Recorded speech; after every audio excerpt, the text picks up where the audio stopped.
In my last video, I said I needed 66 days to get legal advice, and for some of you might realize it's quite a long time because I lied. Not only was I getting legal advice, I was doing something else. And I decided not to put this in the first video in case legal came for me pretty hard. I've not had any public statement. I've not been contacted by any lawyers. Since my last video, Push are deleting a lot of comments and attempting to hide it all, so it's time to reveal the pocket ace. So let's reveal the biggest bombshell in this scandal. While I was, in fact, seeking legal advice for this video, I thought to really cover my tracks, I wouldn't just send the gummies off to get tested, I would send them off to China to get tested. Not just from Eurofins, but from the exact same Eurofins that Push gummies allegedly get their gummies tested. So in my eyes, if we sent it to their lab, using their tests they claim work, and if I was to get it signed off by the very same person that signed off their testing, surely they would now come back containing creatine, right? Strawberry flavor, creatine, not detected. Apple flavor, creatine, not detected. And look who we have down here, Mr. Ryan Luo.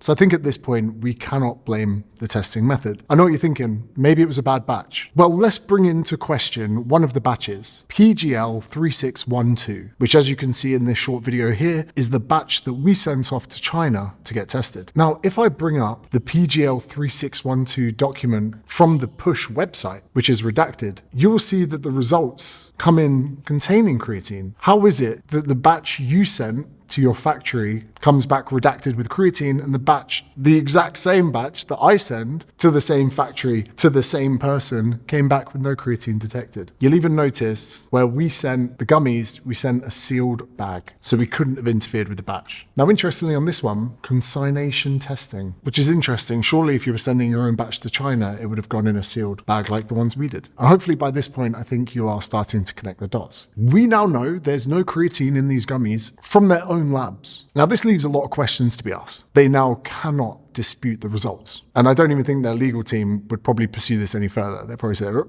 well, we're out. But it doesn't end here. We decided to get in touch with Push via Instagram. And just in case someone thought that maybe this was made in Photoshop, we'll do it through the video. So we asked, just reading your transparency post, who does your testing? Is it you, or does your factory supplier provide them with every batch that you buy from them? It says here that Push say, we take our testing very seriously and have been transparent about the testing we put our gummies through to prove their creatine content. It looks like this is a bit of a copy-paste result. So we asked the very important question, who does your testing? Is it you guys, scenario A, or does the factory or supplier provide you with every batch that you buy from them, which would be B, just to make this real clear. They said, yeah, Eurofins does the testing and we deal directly with Eurofins ourselves. So just to double check, you send the product yourselves to Eurofins from New Zealand. And here it is. We have an agent who sends the gummies to Eurofins and we deal directly with them.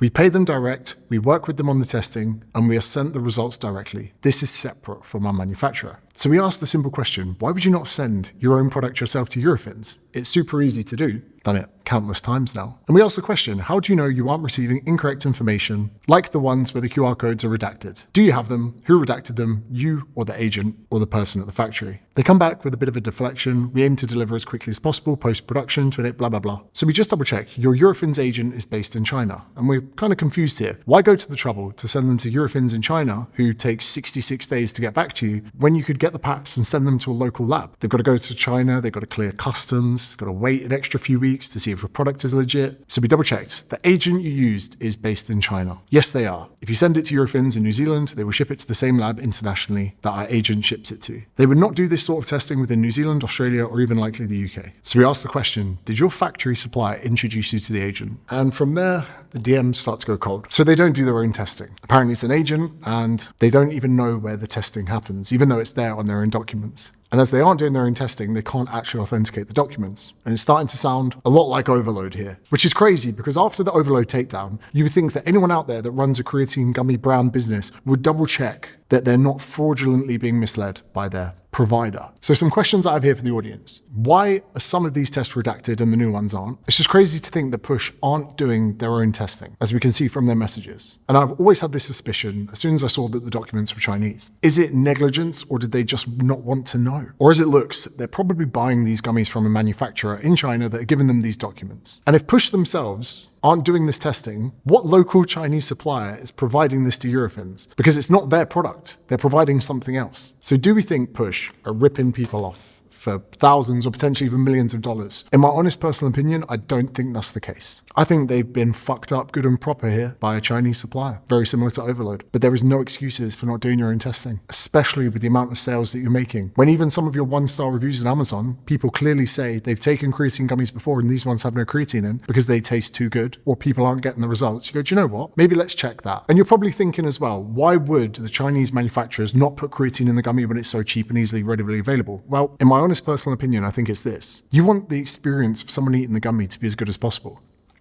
You actually want them to say, wow, I couldn't even tell there was creatine in there, which is ironic because there isn't. When you put creatine in the gummies, I think you tank the likeliness of someone repeat purchasing. I think by making it taste better and not putting creatine in it, you give people that wow factor. So by selling people sweets to sell on with the illusion there's creatine in there, your chance of repeat business and your average customer value is only going to be heightened, which means that the factory in China is only going to get more business. Purely hypothetical. Now push, you can do the right thing and come off sale immediately. You start doing your own tests and you find a new supplier of a product that actually contains creatine. This is what Overload have done, but I don't think Overload were completely honest either, as I don't think their products ever had creatine in them, like they tried to claim, or they wouldn't have had to change their entire product line to what is very apparently a brand new product. Or maybe Push will dig in, continue to block people, delete comments, and to lie to their customers and athletes. If that's the case, I'd quite like to see what a court would think of this, and I wonder how much the refunds could equate to and whether or not anyone would face prison time. Time to do the right thing here, Push. You have a great brand here. I just hope you can fix this immediately and do the right thing, not by me, but all the people that bought your product.